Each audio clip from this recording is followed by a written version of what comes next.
Sexo, energia pulsional. Eu posso usar as minhas armas de conhecimento dos traços, das personalidades, das neuroestruturas. Eu posso utilizar as ferramentas que eu tenho de sedução, de persuasão. Eu posso usar tudo que eu tenho de conhecimento analítico, médico, todos os tipos de ferramentas que são ferramentas epistemológicas para conquistar alguém para copular. Mas essa conquista, quando a gente utiliza-se dessas ferramentas, elas nos dá o quê? Uma sensação de vitória, ela nos dá uma sensação de realização, de controle emocional, psíquico sobre o outro, ou na verdade ela serve para poder apaziguar nossos egos, né? Ela serve para poder alimentar as nossas questões narcísicas, ela serve para poder alimentar aquilo que a gente tem como manipulador mental, ou ela, na verdade, ela pode ser simplesmente um suposto saber que a gente tem, que pode ser utilizado para construir conexões e vínculos a partir de afinidades. Quando a gente tem essa conexão pela afinidade, quando a gente consegue entender quem somos, onde estamos neuroestruturados, qual é o nosso momento, né? Onde que a gente está na estética, na ética, ou a gente está já nesse momento da transcendência, dessa coisa quase que epifânica, essa coisa quase que pietista do ponto de vista da elaboração de onde está a nossa alma, onde está as nossas emoções, a nossa psique. Ela está indo para um caminho que é um caminho quase que religioso, divino, de busca dessa nossa centelha do motivo de estar. Então aí o sexo, né, essa coisa da conquista, ela tem uma outra conotação. Quando a gente chega nesse ponto onde o sexo, ele não precisa mais ser sexo por sexo. Óbvio que sexo por sexo, dependendo do seu nível de tensão, do seu nível de tesão, ele pode ser uma alta descarga, tanto, né, vamos colocar assim, fluídica, quanto de gozo, muito interessante, muito gostoso, por sinal, e muito prazeroso, satisfatório.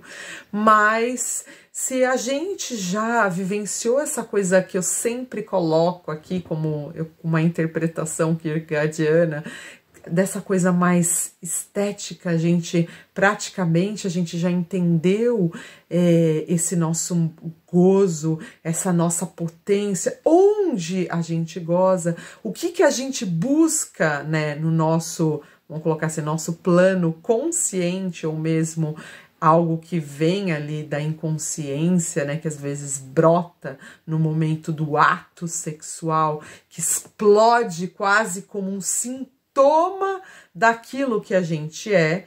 Aí sim a gente pode estar falando dessa coisa da neuroestrutura, a gente pode estar falando dessa coisa do traço, né, que não é neuroestrutura, dos traços que vestem essa neuroestrutura, a gente pode estar falando aqui de uma personalidade, a gente pode estar falando aqui de um patológico, a gente pode estar falando aqui de um psicopatológico, de algo que atravessa esse sujeito que causa gozo no patós.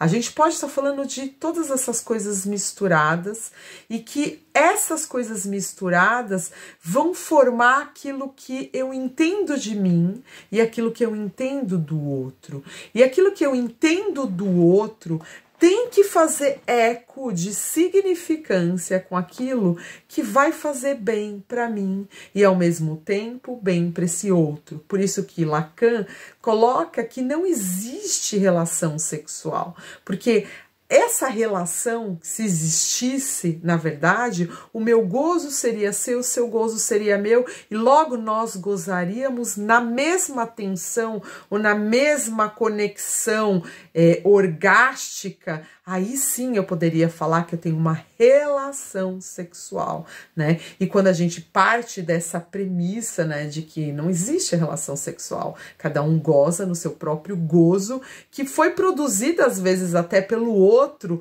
pelo fato do outro estar ali no ato, né, da copulação. Às vezes eu gozo olhando um bundão, entrando e saindo, às vezes eu gozo sentada, às vezes eu gozo chupando lá o sorvete, lá o pirulito, e aquilo, né, aquele chupar o pirulito me dá uma potência orgástica e com aquilo é um facilitador do meu gozo. Mas mesmo que ao chupar o pirulito eu consiga produzir no outro um gozo, o gozo é do outro, mesmo que em mim me cause muito prazer de fazer com que o outro goze, mas aquele gozo é do outro. E quando eu quero utilizar, por exemplo, o meu suposto saber, que o nosso saber é sempre suposto, porque é sempre algo que está à prova de, né? É sempre algo que está em movimento, é sempre algo que hoje a gente fala uma coisa, a ciência vem ou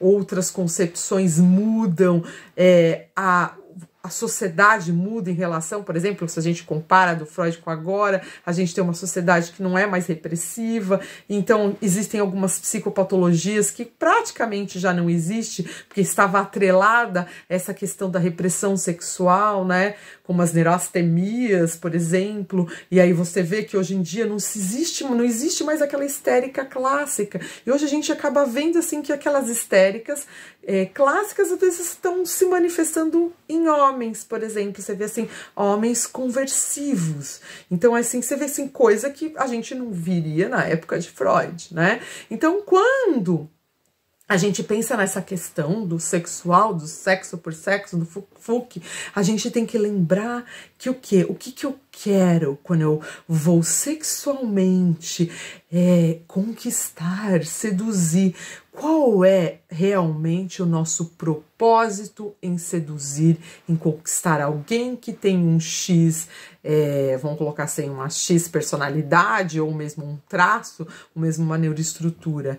O que isso diz de mim, né? O que isso diz daquilo que é importante nessa relação sexual que não existe, mas que existe, né, nessa coisa da concepção comum. Existe a relação sexual, sim, existe o ato corporal, existe essa coisa pele com pele, órgão com órgão, mas o sexo em si, se a gente parar para pensar, ele precisa dessa coisa, né, do corporal. Hoje em dia, nem tanto. Hoje a gente faz sexo online se precisar.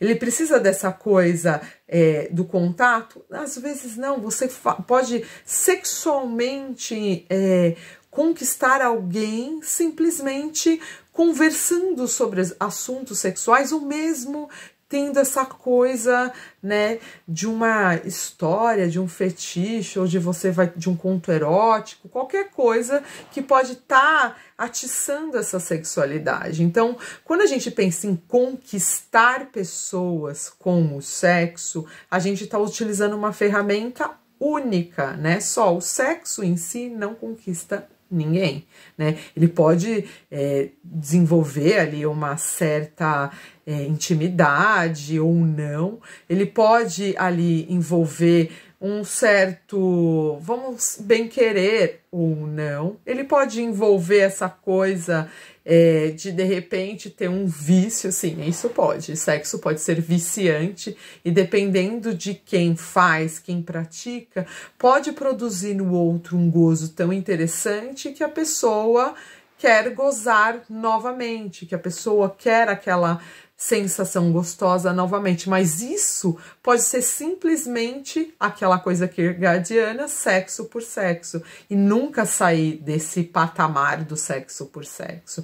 Agora, se eu quero que o sexo seja uma coisa encantadora, que o sexo seja uma coisa de conexão, não é só o sexo que vai fazer eco, né, na vontade, nessa coisa, no inconsciente do outro, para que ele se conecte. Óbvio que se você tiver um sexo muito gostoso, o outro vai gostar daquilo, como comer um bolo de chocolate, como comer lá um sorvete. Para mim, eu amo sorvete de pistache. Então, assim, é como você realizar um prazer, pode ser um prazer na nutrição ou não, entendeu? Pode ser um prazer, por exemplo, como, sei lá, visitar uma galeria de arte e você ficar muito feliz em contemplar uma obra que você não teria muito contato. Óbvio que aqui, ó, eu já tô falando de um campo mais de uma elaboração. E aí, quando você pensa assim, eu quero conquistar um traço masoquista com oral, por exemplo, como que é o que foi colocado ali. Um masoquista, por exemplo, como traço, né? E vamos considerar que ele tem uma neuroestrutura da falta, né? Aquela neuroestrutura que está muito mais ligada a processos de castração simbólica, como o do neurótico. Um cara que é neurótico, ele já tem uma questão, né, quando a gente pensa na sexualidade, todos os neuróticos, né, a grande maioria, dependendo aí de como está essas vestimentas das traças, né, dos traços, não das traças, né, pode ser das traças também, né, mas dos traços, ou mesmo das coraças, né, como ele tá ali vestido, se as traças não comeram todo o psiquismo dele, né, como ele tá dentro dessas vestimentas, ele pode ter uma manifestação, como por exemplo, um masoquista, ele pode sim realmente ter sido comido pelas traças, no sentido negativo da coisa, porque às vezes ele teve que ter tanta negatividade que ser absorvida e reelaborada, que ele praticamente, aí quando uma pessoa aponta assim, ele não gosta de sexo, os masoquistas com esquizoide, por exemplo, não gostam de sexo, não é que não gosta do ato em si, é que a construção do cenário que antecede o ato sexual é que é uma das coisas mais importantes, às vezes até do que o próprio ato. Então, quando você vai ter uma relação, que é a relação, né, corpo a corpo, o tchaca-tchaca de verdade, a coisa já tem que ter sido praticamente elaborada no plano mental, onde esse sujeito, né, que foi comido aqui pelas traças, ele consegue sentir a diminuição quase que no processo de catarse de toda aquela tensão que produzia nele uma dor, né? Aí você coloca assim, masoquista, por quê? Porque às vezes ele tá assim com a vida, com o próprio psiquismo dele, absorve muito essas negatividades, e ele praticamente parece, né, um família Addams, anda com uma nuvem de preocupação, às vezes de muita tensão, e essa tensão, que é uma tensão que faz parte, né, inclusive da estrutura dele, se eu tô falando aqui de um neurótico, que tem muitos traços de masoquismo, eu tô falando de uma pessoa que ela tá ali fadada às regras, e essas regras, né, tanto as regras sociais quanto outras regras, ela absorve esse psiquismo, e esse cara praticamente aguenta muita pancada, e essa pancada às vezes ecoa naquela coisa que poderia ter sido reinvestida na libido, por exemplo. A libido fica muito capturada pelos problemas, a libido fica muito capturada pelos afazeres, a libido fica muito capturada pelos entornos, pela cirurgia que tem que fazer, pela escola que tem que pensar da filha, pelo aquilo que tem que fazer pelo sócio que... Você entendeu? E aí a coisa vai ficando tão tomada por todos os afazeres que no momento, por aquilo que tem que treinar, sabe? São todas as obrigações, né, que compõem o quadro para que esse sujeito entre naquela metrificação, né, dos métodos que ele põe na vida dele, para que a vida dele siga aquela cartilha, que é a cartilha que ele considera metodológica de vida. E isso tudo consome muito da energia psíquica do sujeito. E essa energia psíquica, ela fica tão capturada nessas coisas que o prazer, a pessoa passa a ter prazer pela dor, no sentido assim, ela passa a ter prazer por afazeres. E esses afazeres vão dando pequenas gotículas de prazer. Ai, resolveu isso, ai, que delícia, entendeu? E essa coisa vai tomando a cena, né, da construção quase que dos mecanismos de fantasia que todo mundo precisa ter para poder ter um sexo gostoso. Por isso que dizem aí que quem gosta de sexo não casa, né, porque no final você vai acabar tendo menos sexo do que se você tivesse ficado solteiro. E eu acho que a coisa acaba indo por uma certa verdade, porque nos relacionamentos a gente tem muitas obrigações, a gente tem muitos compromissos, a gente tem vamos colocar assim, muitas páginas das cartilhas para ser preenchidas até o final do dia. Então isso acaba consumindo muito a cena, por isso que é importante quando você tem uma relação com uma pessoa que ela tem um masoquismo muito alto com oralidade, se ela não tiver quase nada de rigidez, porque a rigidez dá uma brigada com o masoquismo nesse sentido, para colocar o cara assim, ó, tipo, tá na hora de gozar, né? Tá na hora de trepar, tá na hora de, vamos, entendeu? Tipo, o próprio corpo chega um momento que ele fica entumecido, fica com tesão incontrolável, que a pessoa, ou ela se alivia, ou ela vai, chama o companheiro, vamos transar. Então, a grande questão aqui é que quando a gente tem essa coisa que já tá tão arraigada, né, no sujeito, que o sujeito já construiu essa maneira, esse modus vivendi, né, o modus vivendi do cara é esse, né, ele segue ali a cartilha, o by the book, todas as questões têm que ser feitas no prazo X, e vai ser feita porque existe aqui essa estruturação. Eu tenho uma neurose aqui com um masoquismo alto, e esse masoquismo alto vai cobrar dessa estrutura da falta essa correspondência de atitudes de metrificação dos afazeres. E isso pode roubar a cena libidinal, porque, no fundo, nós somos pulsão energética, né? E essa pulsão energética, ela tende para a vida, mas se eu tenho aqui uma estrutura que sente a falta desse jeito, não estamos falando de oral da falta, estamos falando de neuroestrutura, que é o que precisa ser entendido para ser diferenciado, porque é meio complicado, mas existe aqui processo de diferenciação. Quando a gente fala de coraças, de traços, né, de traças, quando a gente fala aqui de traços, a gente tem que levar em consideração que os traços vestem uma estrutura, uma neuroestrutura. E se essa neuroestrutura já é uma neuroestrutura da castração simbólica, é uma neuroestrutura que vai brigar, sim, para que essa sensação que a gente tem da falta seja preenchida, né, nesse sentido, com os afazeres, para que, de alguma maneira, mesmo que inconsciente, a gente entenda que essa falsa sensação de completude completa. Essa falsa sensação de eu preciso preencher, preenche, mesmo que de uma maneira fake, que a gente sabe que nunca preenche, que nós somos seres impreenchíveis, né? Nós somos finitos, então assim, não tem nada que vai nos preencher, que vai tirar a nossa sensação de falta se somos neuróticos. A gente é castrado simbolicamente. Então a gente tem que lidar com isso primeiro. Se eu quero conquistar alguém que é alguém que tem essa estruturação, neurótico com masoquista, e aqui tem bastante oralidade, já sei que existe oralidade, né? Então, na oralidade, eu posso trabalhar essa coisa da fala, da comunicação.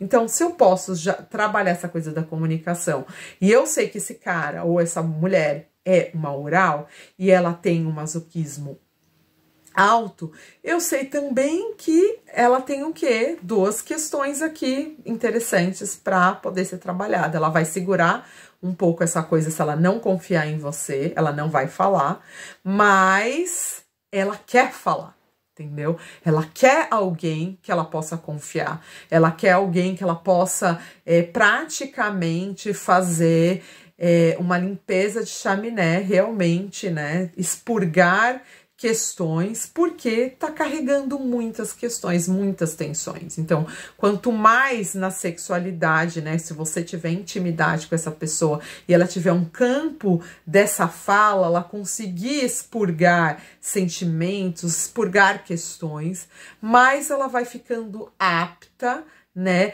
a limpar, a fazer essa catarse. E no momento que ela faz essa catarse, ela fica muito mais leve. E aqui é a hora de preencher esse lugar que foi colocado, né, preenchido com as tarefas, com essa coisa metrificada, com um certo hedonismo. Aí a gente pensa nas questões mais hedonísticas, nas coisas mais prazerosas, né? Diminuindo essa tensão masoca, né? De carregar os problemas do mundo, carregar questões terríveis, ou mesmo as próprias coisas da vida, né, como uma coisa muito séria. A vida é muito séria para uma masoca, a vida é muito certinha nesse sentido, ela é muito by the book mesmo. Então aqui há uma necessidade da gente conseguir criar fantasias, né? Porque um neurótico, ele goza no campo da fantasia, né?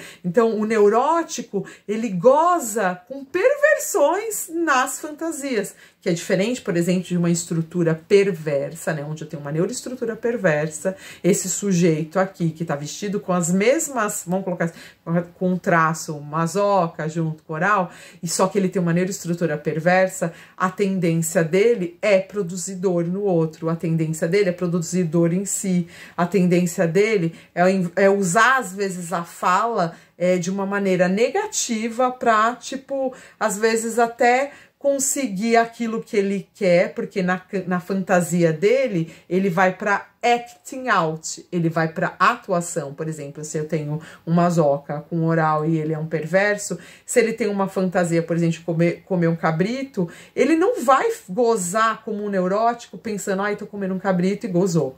Ele vai literalmente procurar um cabrito para comer. Você entendeu? Para meter o pau no cabrito. Então, quando a gente pensa nessas questões de neuroestrutura, aí você fala assim, ah, mas isso daí não é um psicopata? Não, às vezes pode ser realmente um masoca com uma estrutura perversa, uma neuroestrutura perversa, que o que tá na neuroestrutura é o que vai dar pelo para uma acting out, por exemplo. Se eu tenho uma neuroestrutura neurótica, o meu acting out é muito mais baixo. Então, assim, tem coisas que dá vantagem para uma neuroestrutura perversa? Com certeza. Tem coisas que só uma pessoa perversa consegue, por exemplo, um político consegue fazer, né? Nem todos os políticos são perversos, tá, gente? Não tô generalizando.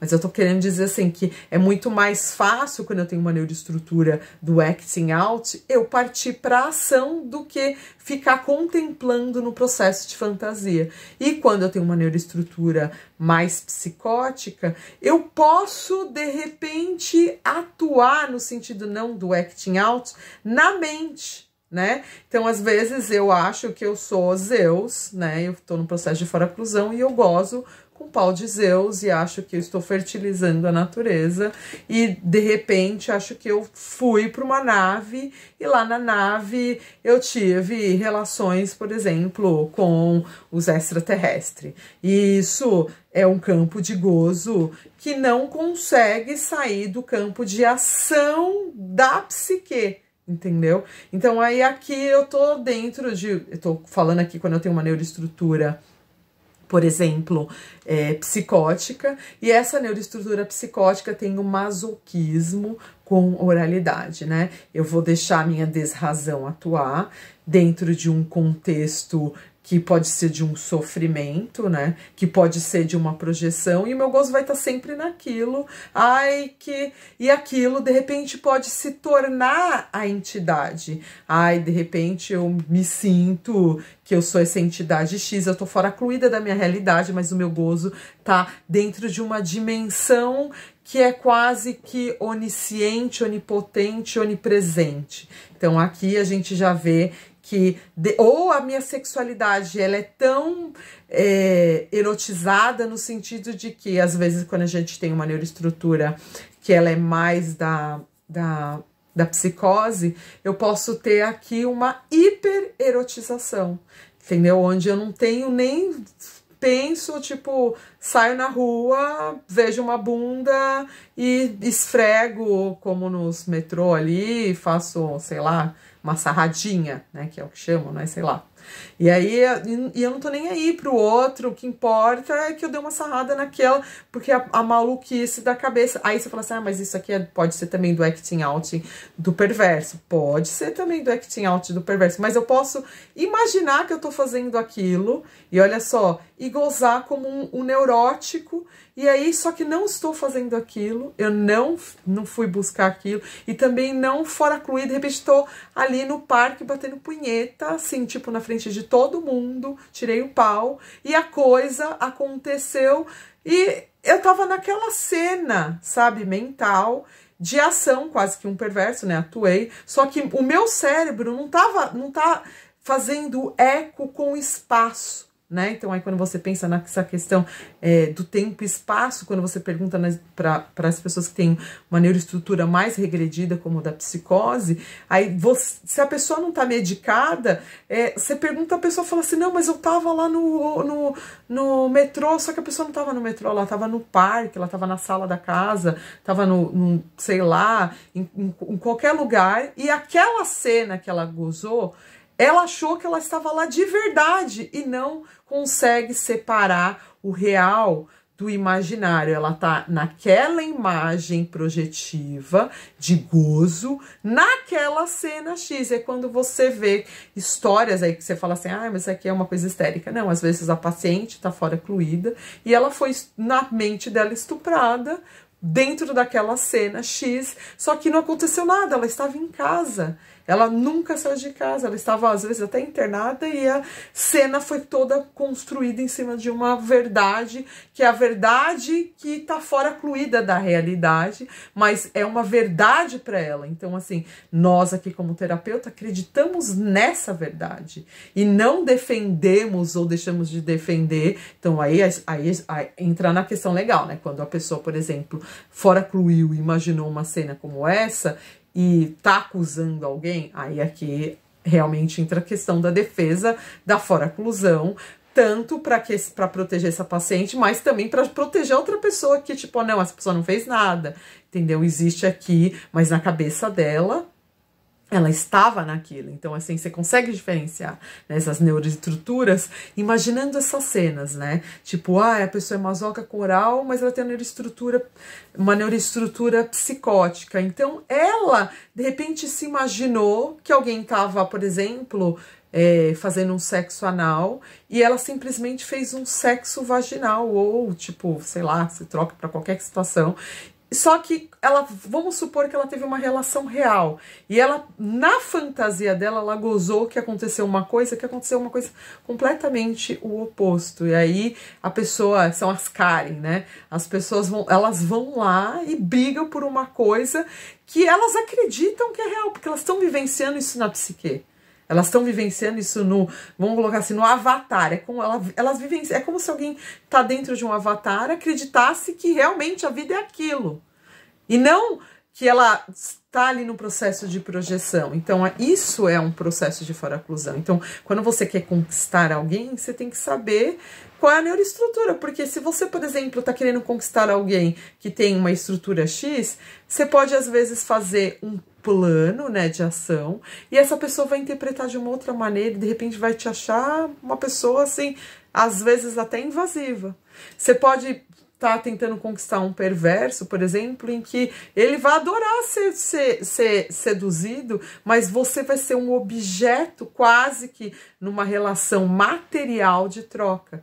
E você pode estar tentando conquistar um neurótico, onde o neurótico só vai te incluir, por exemplo, se ele sentir que você é aquela sensação quase que de preenchimento de uma falta, de uma completude que não existe. Então, assim, não que a gente está pensando negativamente em todos os traços e nem em todas as neuroestruturas, mas, assim, para cada neuroestrutura vestida de cada traço, há um processo de manifestação, há um processo de senso-percepção, há uma realidade psíquica e uma realidade concreta que você tem que, pelo menos, imaginar e metrificar, porque imagina você você achando na sua cabeça que a pessoa é igual a você, por exemplo, vamos imaginar que você é um neurótico, uma neurótica. Você está tentando conquistar uma pessoa psicótica, você não sabe que tem uma neuroestrutura psicótica, e a pessoa pode, dependendo da estratégia que você utilizar, ela pode te achar assim,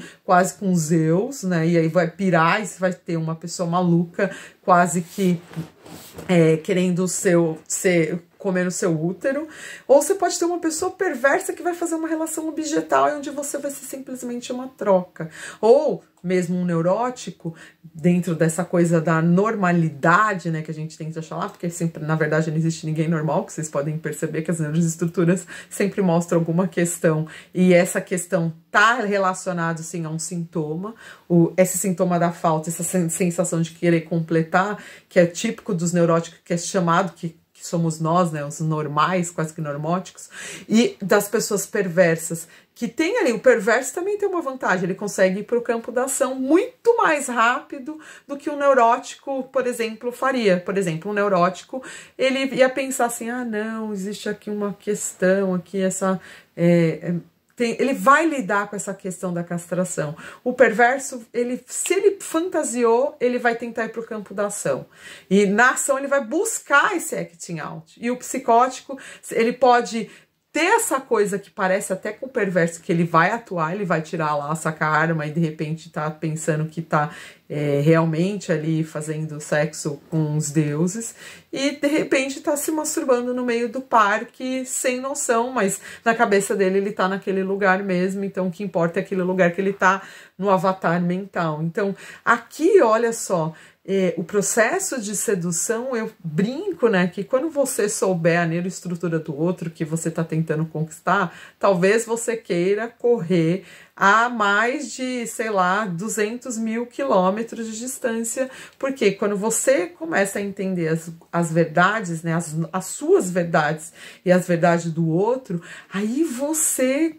ou você foge, ou você vai para essa coisa de tipo, não, eu quero isso, né? E a partir disso que eu quero elaborar planos de ação e de cuidados para que eu atinja aquele meu objetivo. Então, a grande questão aqui para mim é sempre, se você quer algo na sua vida, ou seja, na questão sexual, ou em qualquer tipo de questão, primeiro descubra quem tu és, né? O que você se veste, do que você se veste, quem é o outro, do que ele se veste, e aí você pode, de uma maneira consciente, falar assim, não, eu quero isso de verdade, e não deixar, às vezes, a loucura, né, que é o que a gente coloca assim, que às vezes a gente tá atravessado por uma paixão, né, às vezes a gente tem essa psicopatologia, a gente tem uma questão, e essa coisa, né, das mulheres que amam demais, né, que é quase da beira, né, que na verdade é da bipolaridade, às vezes a gente tá tão pirado querendo do outro, que o outro preenche as nossas questões emocionais, quase numa codependência, que isso por si só já fala daquilo que a gente é. E o que a gente precisa trabalhar para que a gente construa, né, alicerces mais seguros para a gente poder se moldar. Porque senão é sempre uma busca, né? O outro preciso do outro para me fazer feliz, preciso do outro para me preencher, preciso do outro para isso. Quando a gente precisa muito do outro, precisa muito de uma situação externa, para que internamente a gente se sinta bem, aqui fica um grande recado para que a gente se olhe verdadeiramente e busque, né, esses nossos curativos emocionais, busque essas nossas curas, né, que eu posso dizer cura sempre, que se a gente buscar, a gente acaba achando, pode ser que a gente não ache a cura pela vida, né, porque a nossa vida é finita, mas que a gente ache maneiras da gente conseguir ter um prazer que não está só correlacionado com aquilo que o outro nos dá, mas um prazer com aquilo que a gente pode dar pra gente e que ressoa nesse nós, né? Que sai do nosso eu, né? Quase que nessa coisa eu, para depois a gente ser nós. Porque eu não consigo ser pro outro aquilo que eu não faço nem sombra do que é para mim. Eu só posso dar para o outro aquilo que eu tenho de melhor em mim, porque senão eu vou estar dando para o outro, tudo bem que nós somos seres da falta, uma falta que o outro vai ficar angustiosamente tentando preencher. Ou pior, às vezes a gente dá para o outro algo que o outro nem consegue entender porque está fora fluido, ou porque ele vê a gente como um objeto quase que material de troca, né? Quase com uma relação capitalista ali, de mercantilista nesse sentido, ou pior, né? Quando a gente realmente tem alguém que é bem parecido com a gente neuroestruturalmente e nos traços, a gente fica praticamente atuando no sintoma do outro sem ter curado o nosso. Esse que eu acho que é o grande diferencial quando a gente vai fazer um sexo gostoso, quando a gente vai realmente para aquele tchaca-tchaca maravilhoso, é quando a gente tá realmente maravilhado com aquelas coisas que a gente já conseguiu descobrir da gente, que a gente é capaz realmente de dar integralmente para o outro, não só superficialmente nessa coisa estética, mas eticamente em relação àquilo que é bom para nós e aquilo que a gente consegue produzir de bom para o outro, quase que numa relação transcendental onde o gozo acaba sendo uma coisa quase que divina. Bem, é o que tenho para vocês. Sigmund Freud, um homem singular e misterioso. Na série Freud da Netflix, conhecemos um jovem Sigmund que, junto com a médium Claire Salomé e o veterano de guerra Alfred Kiss, tenta resolver uma série de assassinatos misteriosos. Mas quem foi Freud de verdade? Sigmund Schlong Freud nasceu dia 6 de maio de 1856 em Freiburg. Seus pais Jacob e Amália tinham 7 filhos além de Freud. Uma família bem grande. 2 anos mais tarde, a vida dos Freud mudou completamente. A crise econômica arruinou os negócios de seu pai e a família precisou se mudar. Com uma passagem por Leipzig, acabaram na bela cidade de Viena. Sigmund frequentou a escola pública de Leopoldstadt, onde ele terminou a escola secundária, naturalmente, com excelência. Olha, nós quase perdemos as teorias freudianas. O maior desejo do jovem Sigmund era estudar direito. Felizmente, ele decidiu estudar medicina, começando em 1873 na Universidade de Viena. Mas você nunca vai descobrir sobre o que eram seus primeiros estudos. Não era sobre sonhos e nem sobre a psique, e sim exames em testículos de enguias. Sim, você escutou direito, testículos de enguias. Em 1882, Freud começou a carreira clínica como médico e psiquiatra no Hospital Geral de Viena. Nessa época, ele também conheceu um dos seus maiores amores, a cocaína. Entre 1884 e 1887, Freud estudou intensamente a droga, que não era tão conhecida. Mas ele não apenas testou os efeitos da droga em si mesmo, ele também tentou curar o vício em morfina de seu amigo Ernst von Fleisch, com a ajuda da cocaína. Parece estranho, e de fato era estranho. Infelizmente, o tratamento deu muito errado. O pobre Fleisch não ficou viciado só em morfina. Com a ajuda do amigão Freud, ficou viciado também em cocaína. Que belo trabalho, hein, Sigmund? O ano de 1885 abriu um novo capítulo na vida de Sigmund Freud. Ele viajou para estudar em Paris, onde conheceu Jean-Martin Charcot. Charcot foi a primeira pessoa a diagnosticar a histeria como uma verdadeira enfermidade. A hipnose foi essencial para o trabalho de Freud. Ele a usava como um método para livrar os bloqueios internos e, assim, achar um caminho até o inconsciente. Mas ele também teve muitos críticos. Um dos mais barulhentos era o psiquiatra Theodor Meiner, que via em Freud nada além de um farsante ou, no mínimo, um charlatão. Dr. Freud, talvez seja melhor o senhor se voltar para a química. Até onde eu sei, ainda estão procurando pela pedra filosofal. Isso teve consequências para Freud, até que ele teve que abandonar a hipnose. Ele precisou admitir que algumas de suas pacientes mulheres desenvolveram sentimentos por ele de um tipo bastante amoroso. Muito embaraçoso, né? Mas nada foi em vão. Então, a hipnose foi o ponto de partida para a psicanálise. Segundo Freud, esse era um método para dar nome a diferentes experiências traumáticas. Isso ajudaria a resolver os sintomas causados pelo trauma. Para isso, ele se concentrou em experiências da infância como humilhação, nojo ou violência. Críticos dizem que Freud se concentrou demais na violência sexual, especialmente causada pelo pai.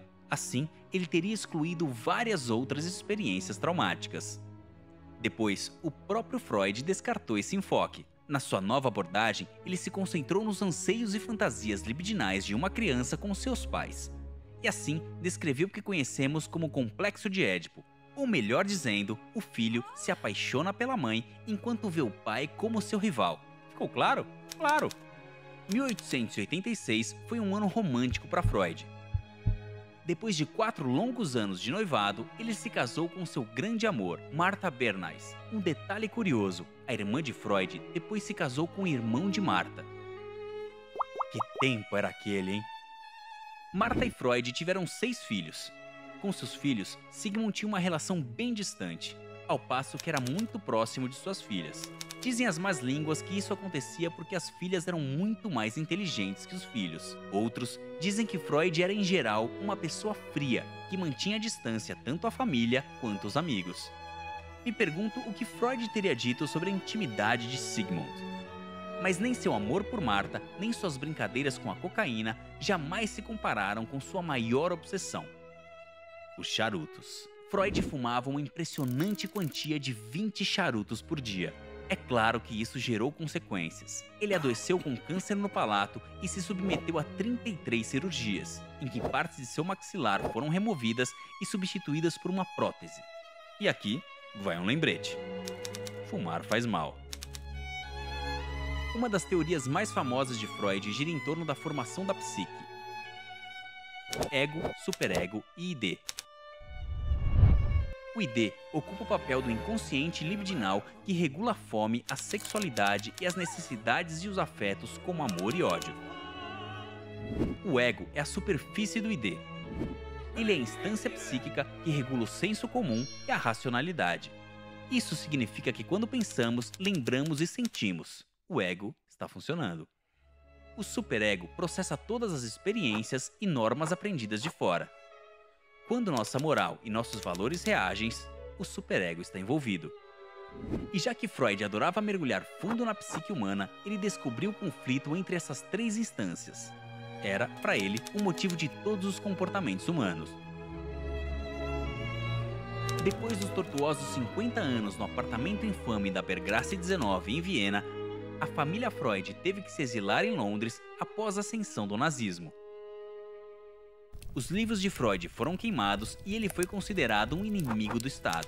Primeiro, Freud subestimou a situação, mas depois que sua filha Ana foi interrogada pela Gestapo, ficou claro para ele que a sua família não estava mais segura. Então, aconteceu da família Freud ter que empacotar todo o seu inventário vienense e partir para Londres em 1938.